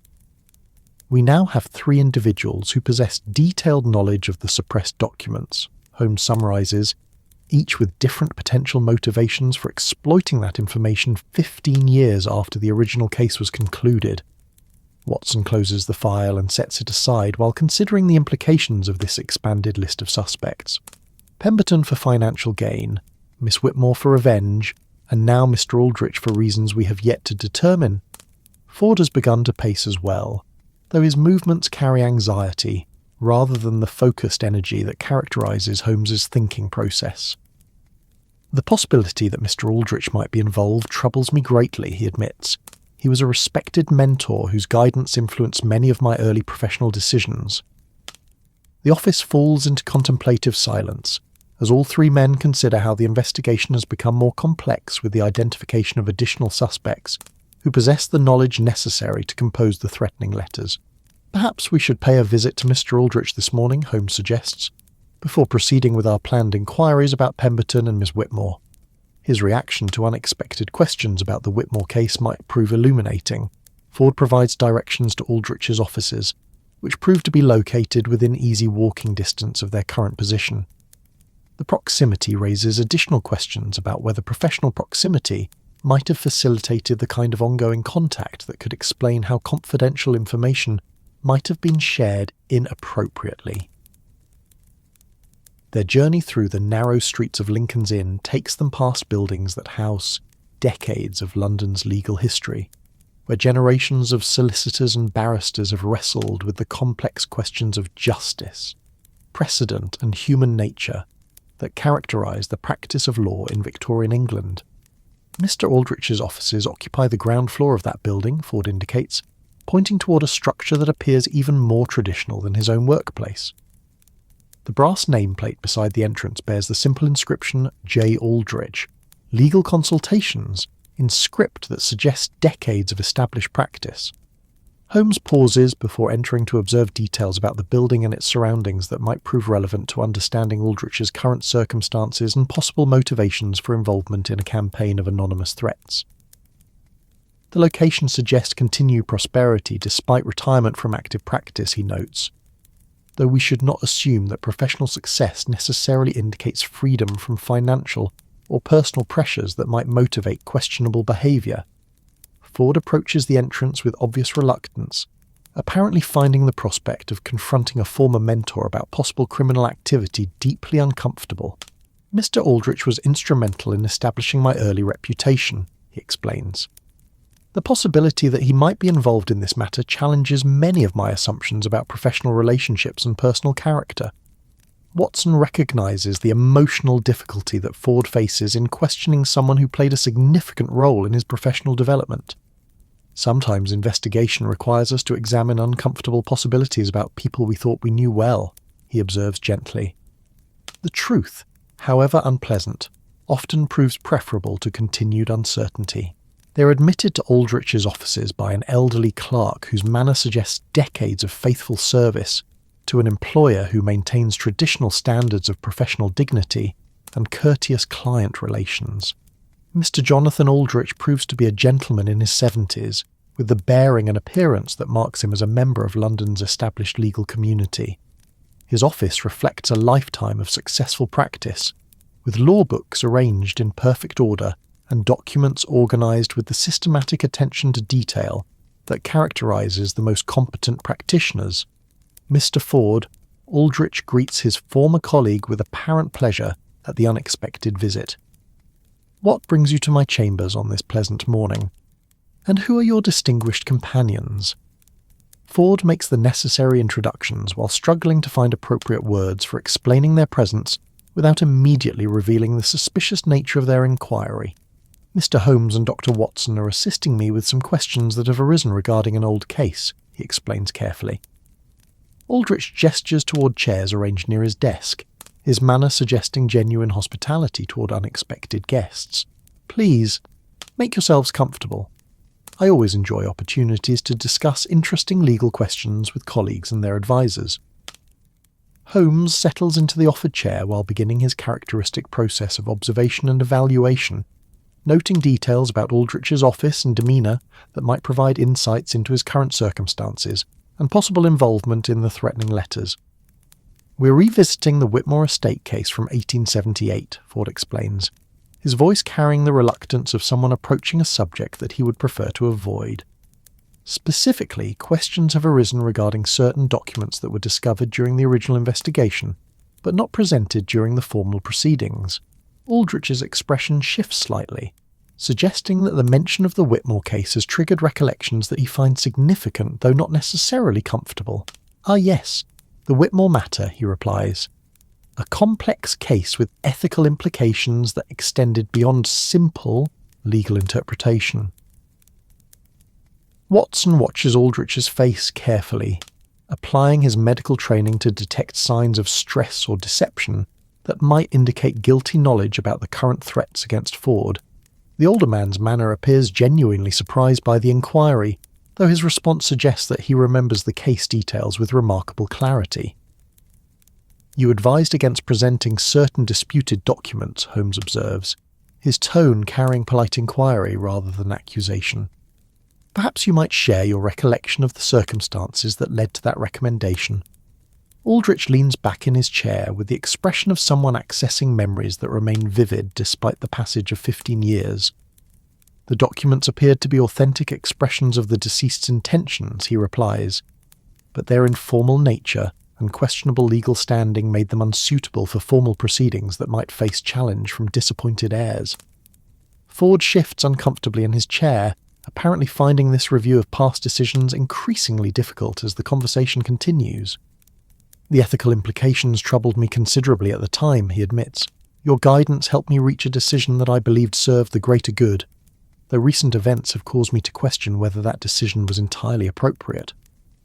Holmes leans forward slightly, his attention focused on Aldrich's reaction to Ford's revelation about current difficulties. Recent events, the older lawyer inquires, his tone suggesting genuine surprise rather than guilty knowledge. I have been receiving anonymous letters, Ford explains reluctantly, that demonstrate detailed knowledge of the suppressed documents and imply threats related to their potential revelation. Aldrich's expression changes to one of concerned surprise that appears entirely genuine, suggesting either exceptional acting ability or honest shock at learning about the threatening correspondence. Anonymous threats, Aldrich repeats, his voice carrying the indignation of a professional man confronting evidence of unethical behaviour by unknown colleagues.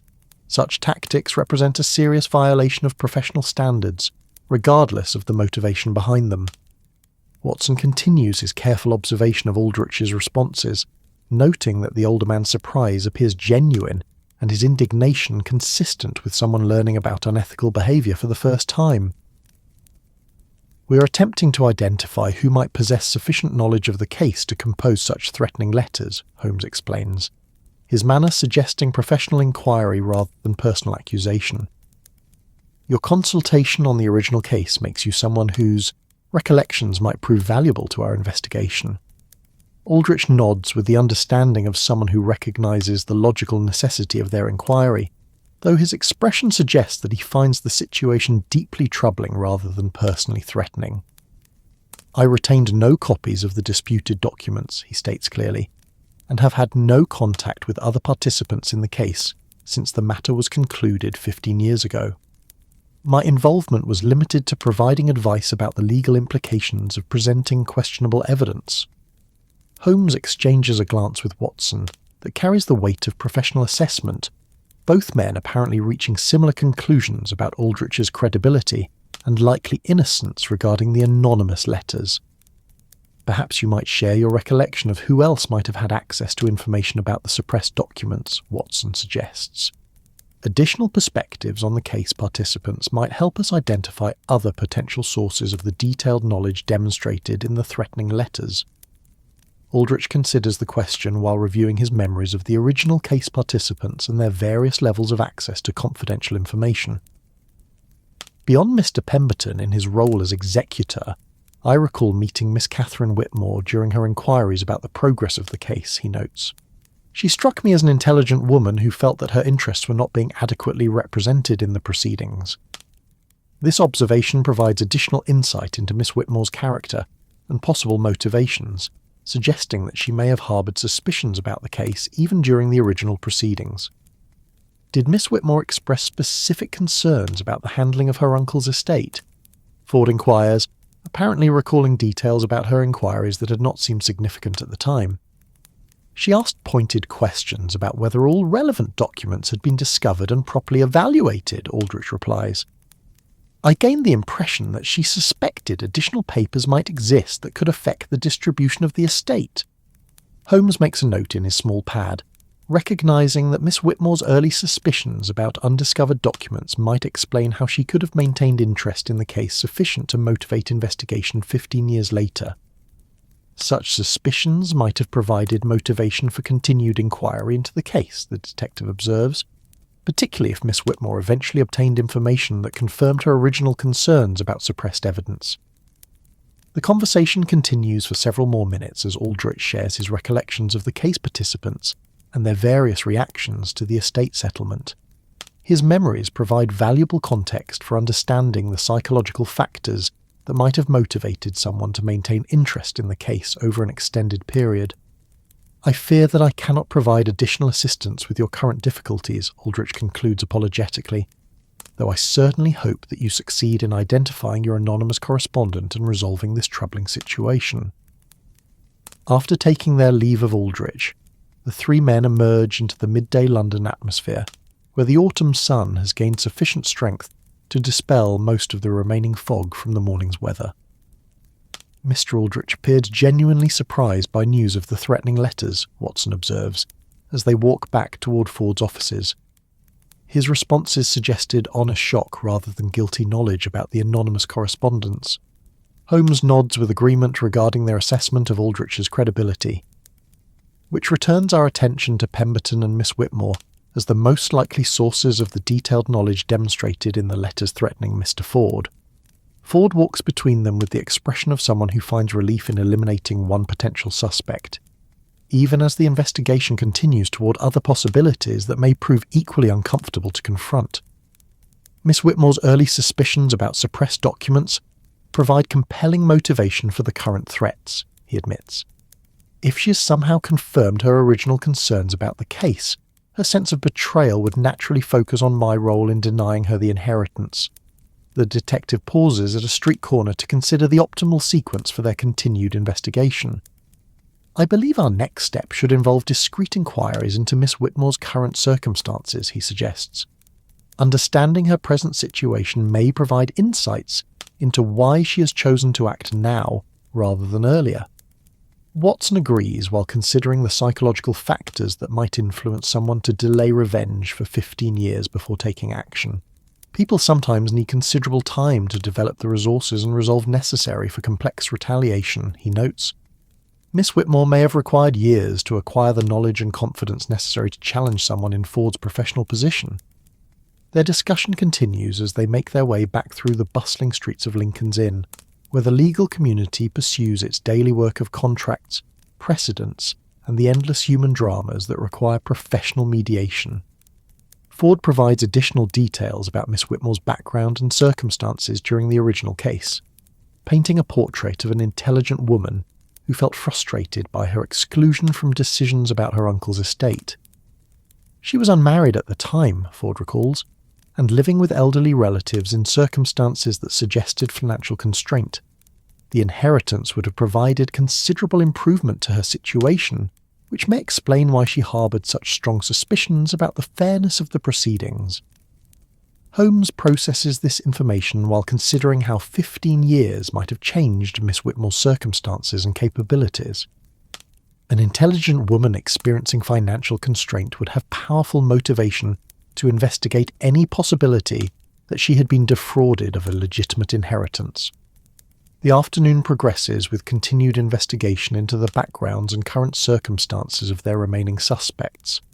Their inquiries lead them through various levels of London society as they seek information about Pemberton's recent activities and Miss Whitmore's present situation.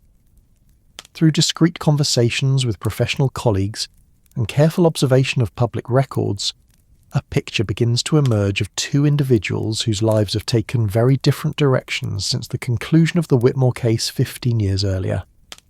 Mr. Pemberton, they discover, has indeed experienced recent financial difficulties that would provide strong motivation for exploiting knowledge about Ford's questionable decisions in the original case. His law practice has suffered from competition with younger firms, and his personal investments have proven unsuccessful. Miss Catherine Whitmore, meanwhile, has transformed herself from the financially constrained young woman of 15 years ago into a successful businesswoman who operates a small but prosperous shop specialising in rare books and historical documents. Her current profession would provide exactly the kind of skills necessary for investigating historical legal cases, Watson observes, as they review the information they have gathered about Miss Whitmore's transformation. Someone who deals professionally with old documents would know how to research past events and locate suppressed evidence. Holmes nods while considering the implications of Miss Whitmore's professional development, and her success in business suggests that she has acquired the confidence and resources necessary to challenge professional men like Ford, who might have seemed beyond her reach 15 years ago. The investigation continues through the afternoon as they pursue additional leads and gather more detailed information about both suspects. Each new piece of evidence seems to support the theory that Miss Whitmore possesses both the motivation and capability to conduct the sophisticated campaign of threats against Ford. As evening approaches, they return to Baker Street to review their findings and plan their next steps in what has become a complex investigation into 15 years of hidden grievances and long-delayed revenge. The sitting room welcomes them with its familiar atmosphere of warmth and comfort, while Mrs. Hudson provides fresh tea and the kind of domestic support that makes intensive investigation work possible. "We have made considerable progress," Holmes observes as they settle into their chairs beside the fire, "though I suspect tomorrow will bring the confrontations that will finally resolve this mystery." Ford sits with them, his expression carrying the mixture of apprehension and relief that characterises someone approaching the conclusion of a troubling experience. "Whatever tomorrow brings," he says quietly, "I am grateful for your assistance in understanding how my past decisions have created my current difficulties." Watson reviews his notes from their day of investigation, while considering the human elements that transform simple, legal cases into complex dramas of justice, revenge, and moral consequence. "Some mysteries," he observes, "teach us as much about ourselves as they do about the people we investigate." The fire burns steadily in the grate as London settles into evening, while three men prepare for tomorrow's revelations and the resolution of a mystery that began 15 years ago with one man's difficult decision to choose compassion over strict legal interpretation. Outside their windows, gas lamps begin to flicker on as dusk approaches, casting gentle pools of light that push back the gathering shadows. The familiar sounds of London evening filter through the glass, the clip-clop of horses drawing carriages home from daily business, the distant calls of vendors offering evening papers, and the comfortable murmur of a great city settling into the peaceful rhythm of night. Tomorrow will bring answers, but tonight offers the quiet satisfaction of investigation well conducted, and mysteries approaching their inevitable resolution. In the warm glow of firelight and the gentle fellowship of shared purpose, Baker Street becomes a sanctuary where truth prevails over deception and justice, however delayed, finally finds its voice in the labyrinth of human complexity that defines Victorian London's endless capacity for both secrets and revelation. And so, our tale continues toward its gentle conclusion, where the threatening letters that disrupted Mr. Ford's peaceful Sunday afternoon will finally surrender their secrets to patient investigation and careful observation. The mystery of the anonymous correspondent approaches its resolution in the warm lamplight of Baker Street, where friendship and professional skill combine to unravel 15 years of hidden grievances and long-suppressed truth. Sleep comes slowly to those who carry the weight of tomorrow's revelations, but it comes at last, bringing dreams of justice served and mysteries resolved in the endless, fascinating complexity of human nature and the eternal dance between conscience and consequence that defines our shared moral landscape. The fog returns with evening's approach, wrapping London once again in its gentle embrace of concealment and mystery, while gas lamps stand sentinel against the gathering darkness and the comfortable sounds of night settle over a city that never quite sleeps, never quite wakes, but dreams always of tomorrow's possibilities and the endless stories that wait to be discovered in the shadows and light of human experience. In Baker Street, where mysteries come to find their resolution and secrets whisper their truths to those patient enough to listen, another day's investigation draws to its peaceful close, while tomorrow waits with its promise of answers and the gentle satisfaction that comes when justice, however delayed, finally finds its way home through the labyrinth of time and human complexity. And so we reach the gentle conclusion of tonight's tale, where fog-wrapped London settles into peaceful slumber, while mysteries whisper their secrets to those patient enough to listen. The threatening letters that disturbed Mr. Ford's quiet Sunday afternoon have set in motion an investigation that will test both friendship and professional skill, revealing how the choices we make in moments of moral complexity can echo through the years like stones cast into still water. Tomorrow will bring revelations and perhaps resolution, but tonight belongs to contemplation and the soft comfort of knowing that some mysteries exist not to torment us, but to remind us of the endless, fascinating complexity of human nature and the eternal dance between justice and mercy that defines our shared existence. If you've enjoyed drifting through this Victorian mystery, let me know in the comments which historical era or mystery you'd like me to explore next. These gentle tales travel far on whispered winds, carrying us softly towards sleep and dreams of gaslit streets and comfortable mysteries that resolve with warmth rather than violence. Until our next whispered journey into the past, may your own mysteries be as gentle as London fog and as comforting as a fire in a familiar grate. Sweet dreams, dear listeners, and thank you for letting these stories carry you softly towards sleep's peaceful embrace.